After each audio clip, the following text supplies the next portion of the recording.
From the New York Times, I'm Michael Barbaro. This is The Daily.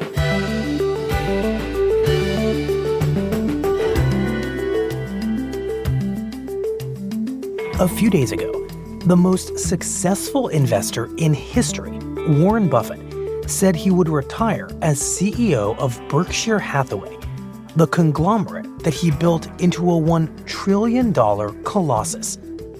Today, my colleague, Andrew Ross Sorkin, on his front row view of the man who both personified and critiqued American capitalism. It's Wednesday, May 7th.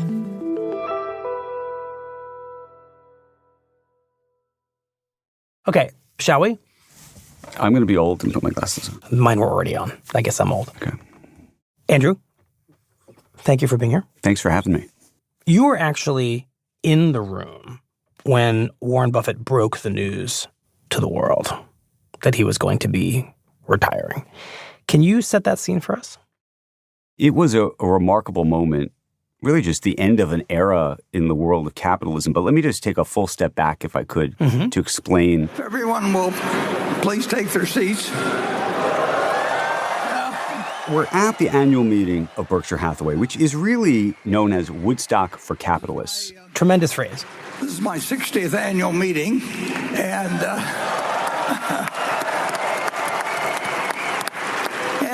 it's the biggest, and I think it'll be the best yet. And I would... Every year, 40-something thousand people descend on Omaha, making a pilgrimage there.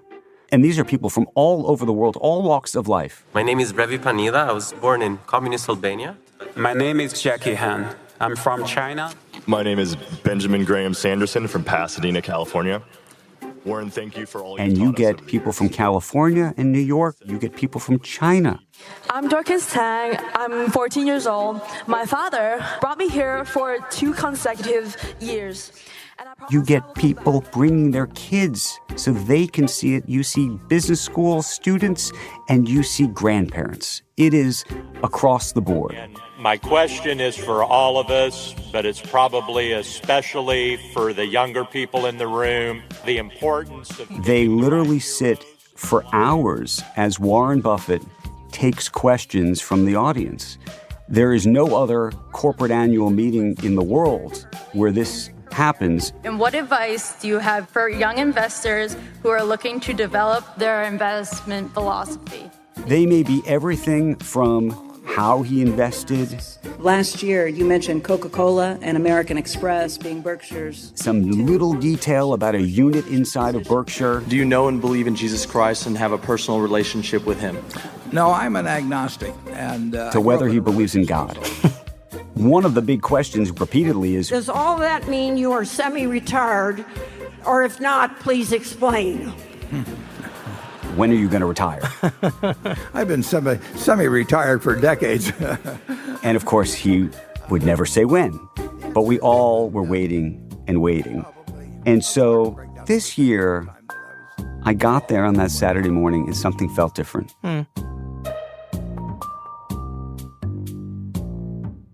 And then we get to about 12:54 in the afternoon, and he says... With that, I should say that I'm getting a section that says 5-minute warning, exclamation point, 5-minute warning, exclamation point. So I'm getting a message that we have a 5-minute warning. And the second he said that, I knew. Tomorrow we're having a board meeting of Berkshire. And I'm looking in the front section. All of a sudden, everyone's sort of looking at each other.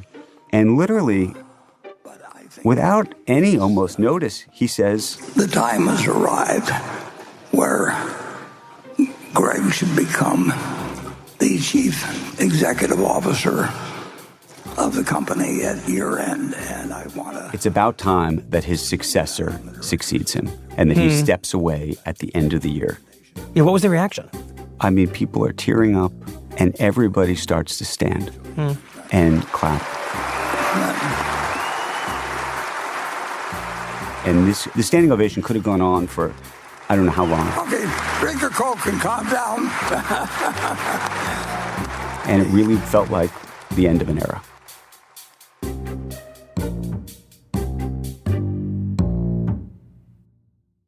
So there are going to be listeners who hear you describing this reaction and think it's crazy. And think it's a little bit out there. And so I think we need to talk about how it is that a CEO could inspire the kind of decades-long devotion and, in this moment, emotion that occurred.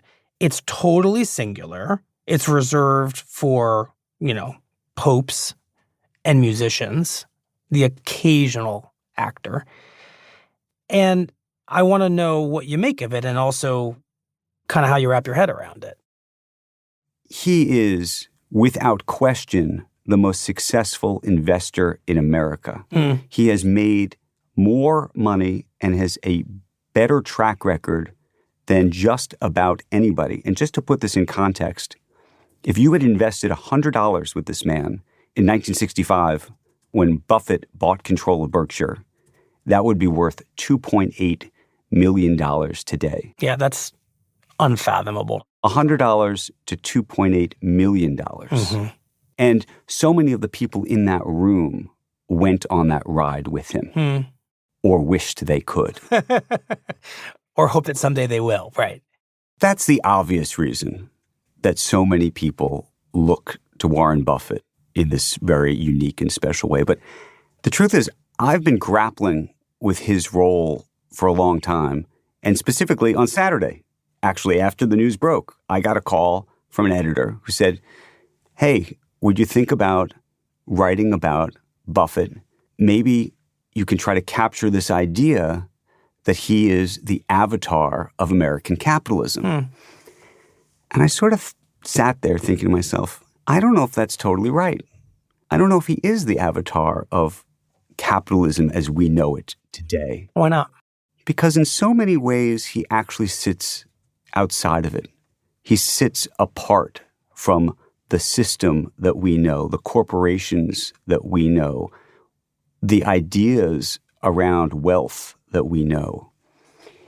And in many ways, as I contemplated it, I think Warren Buffett really is today the conscience of capitalism. And let me just say, I don't mean to suggest for a moment that he doesn't believe in capitalism. He would tell you that he is a card-carrying capitalist, and I think he may even have a business card in his wallet that says that.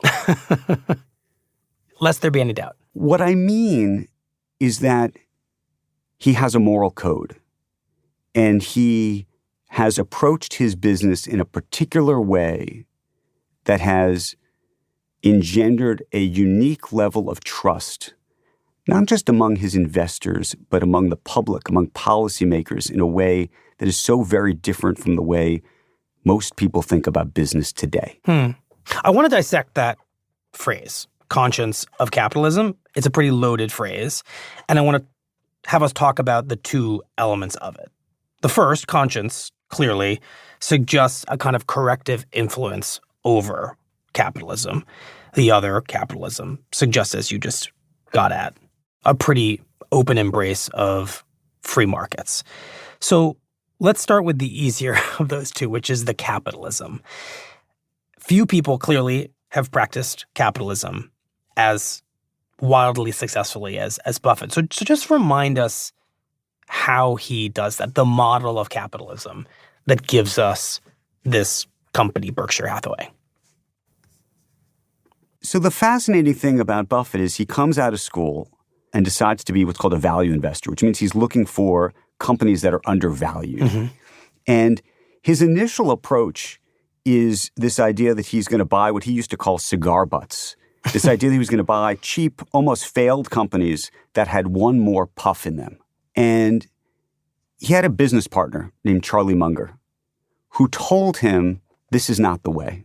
The way you're going to make real money long term is to buy good businesses, hold them, own them, and grow them. Cigars with many puffs in them. Exactly. And that's what he did. And he did it remarkably. And over the years, he has assembled this collection of assets that he owns. Everything from Burlington Northern, the train company, to Fruit of the Loom, to Duracell, the battery company, to See's Candies. He owns hundreds of these type of businesses. And then on top of that, he owns stakes in some of the biggest iconic companies, Coca-Cola, American Express, and he is the largest owner of Apple. Wow. And this one-time textile business, Berkshire Hathaway, becomes one of the largest companies in the world. And not only that, one of the largest companies in the world with the biggest cash balance sheets in the world. Well, what does that mean, really? So if Burlington Northern is super profitable, he can take the cash that's coming off of that, and maybe he decides, I want to invest even more money in See's Candies. Mm-hmm. And so he's constantly able to sort of move the profits from one business to another. And he would tell you that his greatest talent is what he would call capital allocation. This idea that he is better at moving money and identifying where the next big opportunity is than just about anybody else. Right. And my sense from my reading about Buffett through the years is that this ecosystem he has allows him to do what his business partner, Charlie Munger, said was so essential, which is hold companies for a long time, nurture them. And that's what having lots of money from one business and putting it in another allows him to do. 100%. And the other thing is, because his public thesis is that he's going to hold these businesses for a very long time, there are a lot of people who've been willing to sell him businesses at probably lower values than they would sell it to somebody else because they know that he's genuinely trying to take care of these businesses and he wants them to last as humanly possible. And he will hold on to these businesses, even businesses that are struggling, far longer than just about anybody else.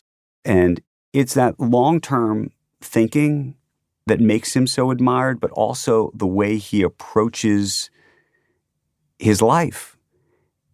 And, you can write it off as sort of a folksy charm, but this is a guy who's worth something on the order now of $160+ billion with a B, who is living in the same house that he bought in 1958 for $31,000. And up until just a couple of years ago, he would drive his own car to work and he would go to McDonald's and go through the drive-thru like everybody else. And so in an era of billionaires and yachts and homes and cars and planes and this and that, Warren Buffett has never been that.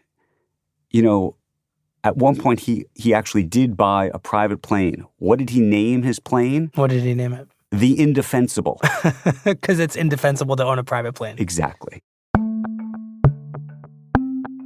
And so it's that. I think it's that ethos, that trust, that's really allowed him to critique the system and to say things publicly, aloud, about the business world that often go unsaid, and to identify where the charlatans really are in business.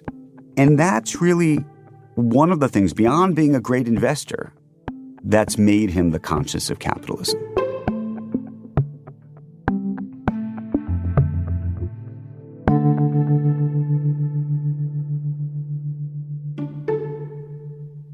We'll be right back. So, Andrew, talk about Warren Buffett's critiques of capitalism and the things he said that most CEOs leave unsaid, and why those things ultimately mattered. Look, he's really highlighted and pointed the finger at what he thinks of as the ills of the system. So he has spoken critically of Wall Street and Wall Street banks and bankers and this idea, for example, that the advice that they're offering you is necessarily good advice. You do not want to ask an investment banker what he thinks the earnings are going to be in 5 years of something he's trying to sell. He often says, it's the old story. Don't ask the barber whether you need a haircut. You would never go to a barber and ask them whether you need a haircut. Because of course they're going to tell you need a haircut. Just like every banker is going to tell you, of course you need to either go do this merger or buy this thing or do whatever. Can you peel back the layers of that a little bit? I mean, what exactly is it about bankers? Sometimes they're probably right? I mean, bankers get it right. Sometimes bankers get it right. They get paid an enormous fortune, typically, for what they do. And I think that one of the things he's just tried to point out to people is that the bankers might not really always have your best interests at heart. I would say that people that are now investing in hedge funds in aggregate are going to be disappointed. And he's also been a critic of hedge funds. And believe me, people don't become a genius just because you walk into some office and it says hedge funds on the door. I mean, these are the biggest investors in the world these days who've made the most money. And he would tell you, don't invest your money with a hedge fund. Why not? He would tell you that your returns long term will be better literally buying an index fund like the S&P 500. And he would say accurately that the S&P has outperformed most hedge funds after fees. So one of the things he also talks about is just how so many of these firms are all just trying to extract fees from the people who are giving them the money. And it's that kind of advice and that willingness to sort of talk about what the fine print really says that I think has ingratiated him with large swaths of the public. Can I just ask you a question? Is his critique of the bankers, the hedge funds, is it a moral one? Like what they're doing is fundamentally not right in his mind? Or is it that there are just better ways to make money than to do things the way that those folks do things? Or is it both? I think he thinks it's a better way. It's a safer way. And maybe ultimately it's a more moral way. He's not a shortcut taker. He's a long-term investor. And he really did try to teach the American investor not to think about owning a share of stock for a month or two or 10 days or a year, but to think, okay, if I buy it now, what's this business going to be like 5 years from now? What's it going to be like 10 years from now? And not your little share, but what's the whole company going to be worth? As if you really are an owner. You know, as an example of just how long-term a thinker he is, what's called the Class A stock of Berkshire now trades, if you can believe this, at $800,000 a share. A share. So most You could spend your whole life trying to buy one share and not afford it. And you might say to yourself, well, what is going on here? Because most companies try to keep their shares sometimes $10 a share, $20, $30, $40, $100 a share, maybe $200. And that's part of the thing. He's created this stock at this price, which effectively means that if you are in it, you are in it. Right. And you're in it for a very long time. By design. By design. The other thing, Andrew, I think of when I think of Buffett's outspokenness and his criticism of our system is what he said about what you're supposed to do with money once you've made it. And here I'm thinking about what he said about taxes and about philanthropy. So just talk to us a little bit about that. He is famous for wanting higher taxes on the wealthy, including himself. And he has said it over and over again that his secretary is taxed at a higher rate than he is, and it's not right. During the Obama years, there was actually a tax provision that was named after Warren Buffett to raise the taxes on capital gains. I'm guessing it didn't go through. It did not go through. There's very few people in the business world who are screaming from the rooftops, tax me and tax me more. Warren Buffett actually was one of those people. And on philanthropy, he's pledged to give all of his money away. And he's been very outspoken about it, actually created what's called the Giving Pledge with Bill Gates and Melinda Gates many years ago to really try to incentivize and, frankly, pressure billionaires to start giving away a lot more of their fortune. But he's now actually come out quite publicly lamenting the idea that he's actually made so much money that he can't give it all away. That he can't give it all away fast enough. And he's actually worried about who's going to give it away. Wow. Andrew, when we're thinking about all these critiques, I think a very natural, fair, and important question here is, how much did Warren Buffett actually live by the code he laid out? You know, I don't want to suggest to you that Warren Buffett is perfect. He is not. And he oftentimes says as much. And there are things that he does and says that a critic from the outside could easily say feels like hypocrisy. What are examples of where people do point the finger? Well, look, he's long talked about taxes and how he would like to be taxed at a higher rate. Berkshire, the company, the way it's structured, effectively is to avoid taxes. It's not illegal. It's not even that clever. But the way he's put it together, he's able to take those profits and rather than have the profits annually taxed, he's able to keep those profits inside the company. You know, he bought Goldman Sachs during the financial crisis. This was a firm that was widely critiqued at the time. Now, he would say it was a great value investment and he was doing it effectively to save, or at least to help save the system, if you will, at the time. He extracted extraordinary fees for Berkshire Hathaway shareholders as a result. But he effectively was investing in businesses that he has critiqued in many ways. So there are certain things that he's talked about, and I believe he genuinely believes them in the whole. But there have also been times where he has done or said something that contravened by his decisions. That has been contravened by his decisions. He has talked about a lot of important social issues in the country. But he was never an advocate, for example, of DEI. And I would ask him about that on the stage and say, your office is not particularly diverse.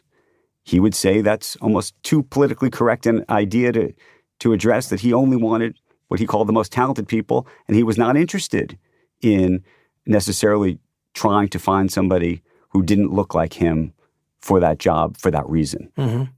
Well, what do you say to the fact that he operates as a critic of capitalism, but I can't think of anyone who did more to exploit the possibilities of capitalism to make so much money?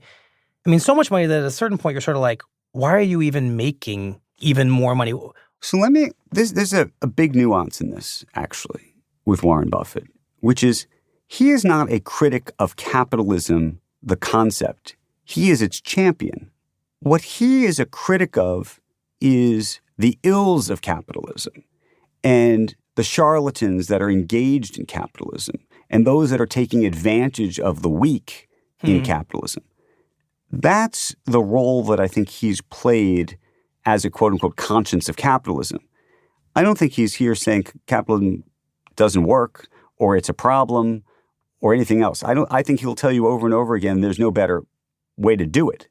Do you think that in the end, Buffett made capitalism any better? You know, if you're asking me, did he fundamentally change policy, change regulations, for example, around business, the way businesses behave on any given day, it's very hard to point to a long list. But I do think it's very fair to say that he made investors, he made the public smarter. And ultimately, if he actually did that, at least on the margins, he made the system better. Just explain that. I mean, why does that make the system better? I think Buffett ultimately made the world a little smarter about how the system really works. And I think by the public understanding how the system really works, understanding that his secretary is paying a higher tax rate, by understanding that the hedge funds are trying to extract fees from you, by explaining that when you hear that there's an independent director on a board who's a professor, you might want to question how independent they really are because they probably need the money. I mean, there are these little things that he knows about, that he understands about the world of business. And by educating the public about those things, you like to think that improves the system because there are fewer people to cheat. I guess I want to end with the question, Andrew, that I think you're well situated to answer after spending all these years covering Buffett, which is ultimately, what do you think motivated him through all this time? I mean, he does not live large. He wants to give all his money away. I have a much better understanding in my mind of what motivated Jeff Bezos, right? He wanted to build the everything store. Or Elon Musk, who wants to save humanity and wants to get to Mars and wants to slash government down to size. I'm much less clear in my head about what animates Buffett, and I wonder if you've gotten a lot closer in your I think I understanding Buffett in this way, which is you're right. I don't think that there's a grand vision necessarily to influence the world in the kinds of ways that an Elon Musk may want to influence the world. I don't think there's an effort to want to impact politics necessarily the way some people with wealth do. And the money for him, I think, is a scorecard. I think that's all it is. I think it's a contest of wits for him. And what he wants more than anything, I think, is actually to be this teacher about the system. I think if anything, he wants to be a successful role model of how a business could work on a long-term basis. And I guess how capitalism could work. How capitalism can work when it's done in the best of faith. Well, Andrew, thank you very much. Thanks for having me.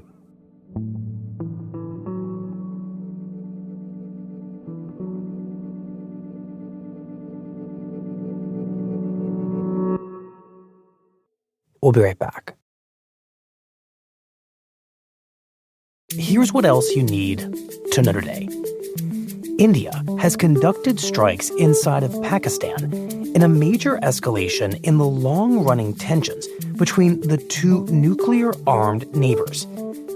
The strikes were retaliation for a massacre by armed militants that killed more than 24 Indian civilians in the disputed territory of Kashmir.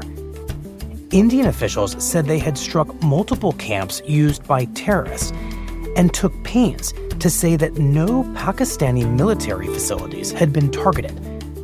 But Pakistan claimed that the strikes had killed civilians and that they would not go unanswered.